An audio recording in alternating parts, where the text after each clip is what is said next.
안녕하세요. 달라스에서 아동발달 전문가로 활동하고 있는 애나킴입니다. 얘는 우리 집 고양인데요.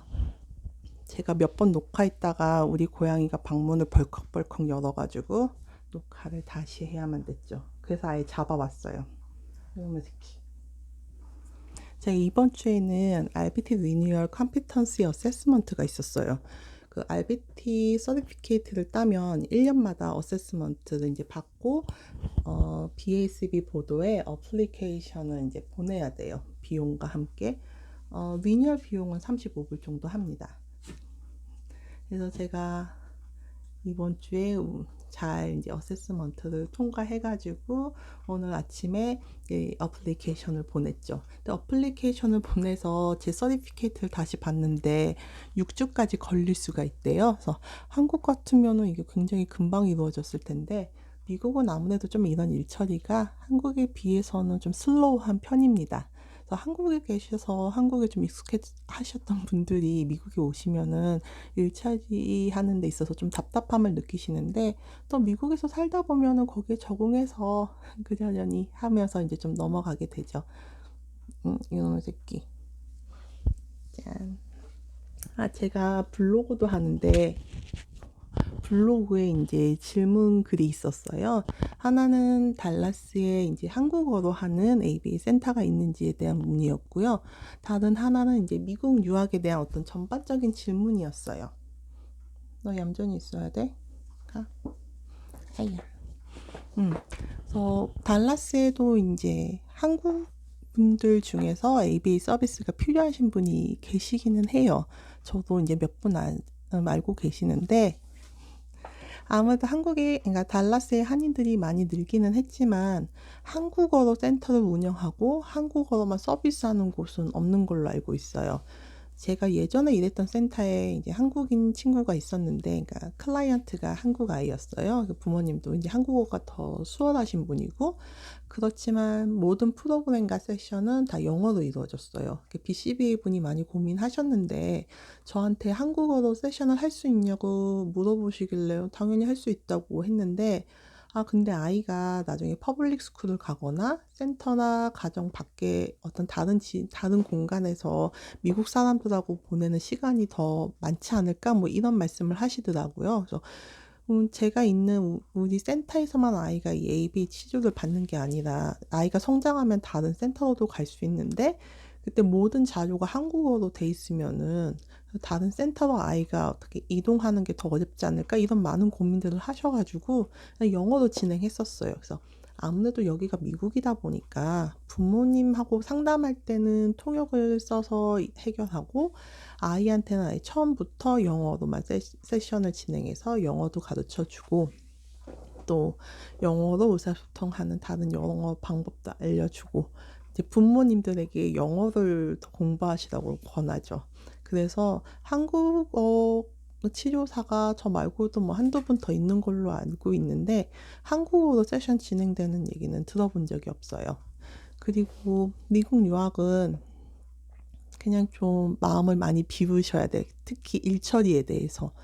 이게 해외에 있는 유학생이라고 해서 더 일처리가 늦은 게 아니고 미국에 있어도 일처리는 원래 좀 늦어요. 그러니까 한국에 이게 어떻게 보면 상대적인 거잖아요. 한국은 좀 빨리빨리 일이 진행되고 좀 사람들이 이렇게 노동 집약적으로 일을 하다 보니까 좀 덜 기다려도 되고 이런 식인데 미국에서는 사람들이 많이 슬로우한 편입니다. 한국에 비해서. 그러다 보니까 뭐 어플리케이션, 뭐 그러니까 학교 입학 원서 같은 걸 넣는데 확인하는데도 시간이 상당히 오래 걸리게 느껴지는 거죠. 한국에 비하면 일처리가 아무래도 슬로우하니까요. 그런 문제가 있어요. 그리고 학교 측에서는 학생의 어떤 서류 문제 같은 걸 책임져 주지 않습니다. 그렇기 때문에 뭐 만약에 어드바이저가 말하기는 준비 서류가 뭐 A, B, C였어 라고 알고 봤더니 숨겨진 D가 있잖아요. 근데 그 D를 안 내면 학생 책임이에요. 제가 그거를 겪어봤어요. 그렇기 때문에 어드바이저한테 정보를 얻는 것도 중요하고 또 확인도 많이 받아야 되고 학교 카탈로그라던가 어떤 규정집 같은 걸 찾아서 보시는 게 가장 빠릅니다. 그리고 제 친구가 아이들 썸머 캠프 문의를 했어요.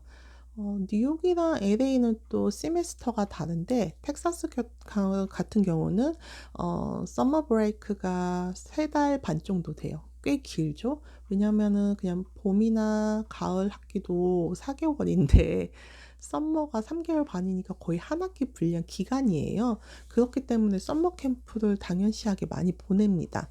그래서 썸머 캠프 동안에는 아카데믹한 걸 따라잡는 친구도 있고 본인이 하고 싶었던 뭐 음악이나 운동을 좀 더 하는 친구들도 있고요. 아니면 그냥 좀 프리하게 아이들이 그냥 즐겁게 시간 보내는 곳도 있어요.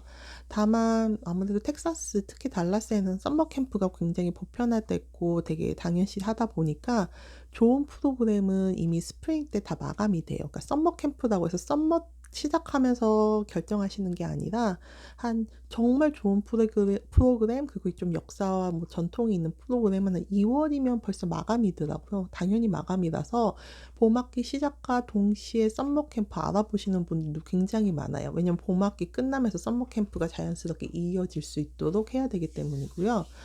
그리고 썸머 캠프 종류가 굉장히 다양하기 때문에 한국에서 아이를 데리고 오신다고 할 때 아이가 어떤 프로그램을 하면 좋을지를 꼭 생각해 하셔야 돼요. 그래서 미국에 와서 미국에 가는 이유가 영어 때문이다. 그래서 영어를 꼭 영어에 집중해서 영어가 늘도록 하겠다 하면은 초등학교 수준에 맞는 ESL 프로그램 찾아서 들으시면 됩니다.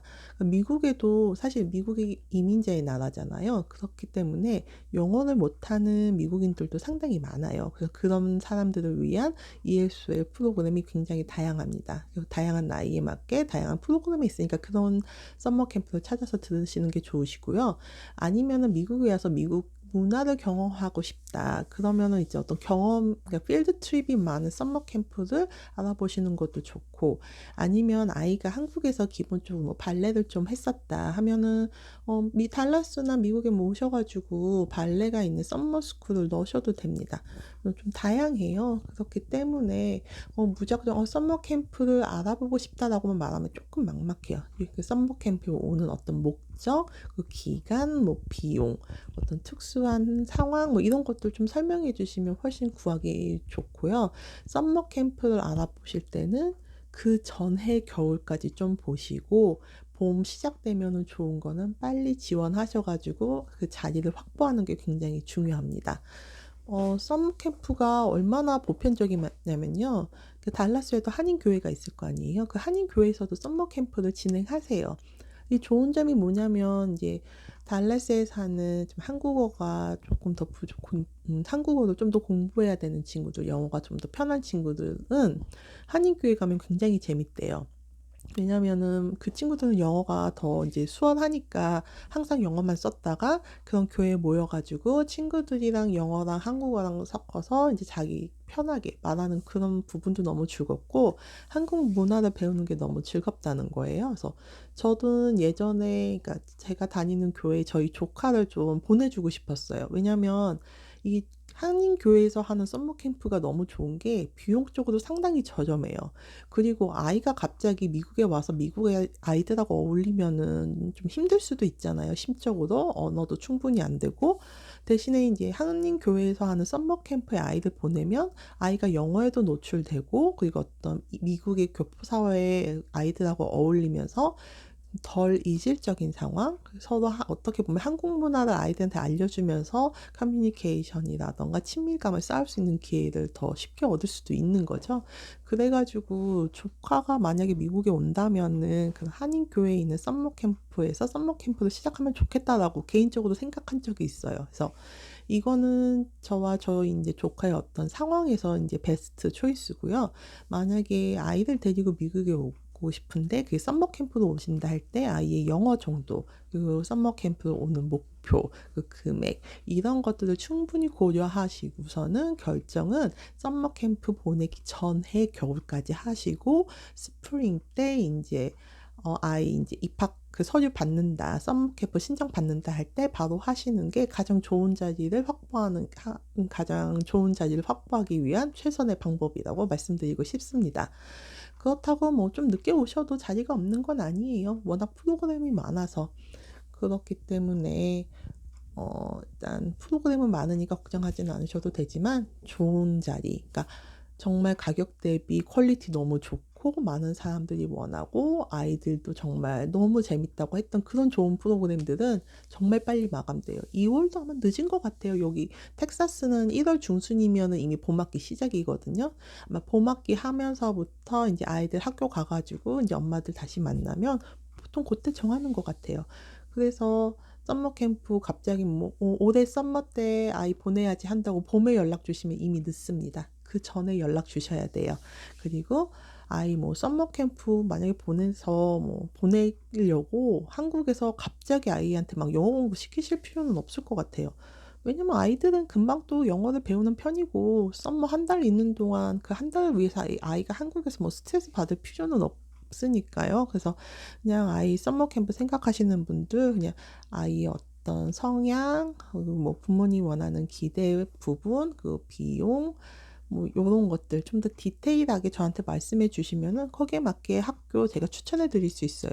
제가 이렇게 추천해 드릴 수 있는 거는 제가 일했던 데이케어에서 초등학생을 대상으로 하는 애프터스쿨이 있었어요. 그래서 애프터스쿨 프로그램을 한 달, 두 달? 그 썸머 기간 동안에 저도 이제 운영을 해봤거든요. 그렇기 때문에 좀 잘 알고, 그렇기 때문에 이제 추천해 드릴 수 있어요. 제가 일했던 것도 추천할 만한 꽤 좋은 학교였고, 뭐 그런 학교가 아니더라도 많으니까. 그리고 제가 또 달라스에 있기 때문에 알아봐 드릴 수 있어요. 그래서 어린아이들 썸머 캠프에 관해서 혹시 뭐 질문사항 있으시면은 그 학교에 대한 문의 아니면 엄마가 아이들 데리고 왔을 때 뭐 지내야 되는데 뭐 아파트 어떻게 구하는지 이런 것들 이제 저한테 물어보시면 알려드릴게요. 왜냐면 이미 저도 달라스에서 산지 한 11년인가? 12년인가? 꽤 됐거든요. 그래서 아파트 생활도 해보고, 유학생 생활도 해보고, 교사로서 썸머 캠프도 한번 진행해 봤고, 또 전공도 아동 발달이고 해서 사실 다른 분들보다 좀 정보 드릴 거는 많아요. 그렇기 때문에 혹시나 미국의 많은 지역 중에서 달라스로 오시게 된다면은 꼭 저한테 개인적으로 문의 주시면은 제가 답변 잘 해드리겠습니다. 저는 뭐 유학원과 관련된 사람도 아니고 유학원을 하는 것도 아니고 뭐 아이들 이렇게 모집해가지고 돈 버는 사람이 아니라 그냥 사실 예전에 조카 썸머 캠프 오라고 하면서 준비했던 자료도 있고 제 전공도 좀 관련된 거니까 그래서 이왕 알고 있는 거 많은 분들하고 나누고 싶어서 이렇게 말씀드리는 거예요. 그렇기 때문에 부담 가지지 마시고 그냥 달라스 어떤 곳인지 알고 싶으면 이메일 주세요. 왜냐면 어떤 부분을 이렇게 공식적으로 유튜브로 말씀드리기 좀 어려운 부분도 있거든요. 그렇기 때문에 제 블로그도 좋고 뭐 이메일도 좋고 이메일이 저는 좀 편해요. 그렇기 때문에 이제 그런 식으로 연락 주시면 제가 답변을 최대한 성실히 해드리겠습니다. 다음에는 제가 RBT Competency Assessment 리스트에 있는 어떤 ABA 컨셉 중에서 중요한 부분에 관해서 몇 가지만 골라가지고 설명드릴게요. 다음에 뵙겠습니다. 감사합니다.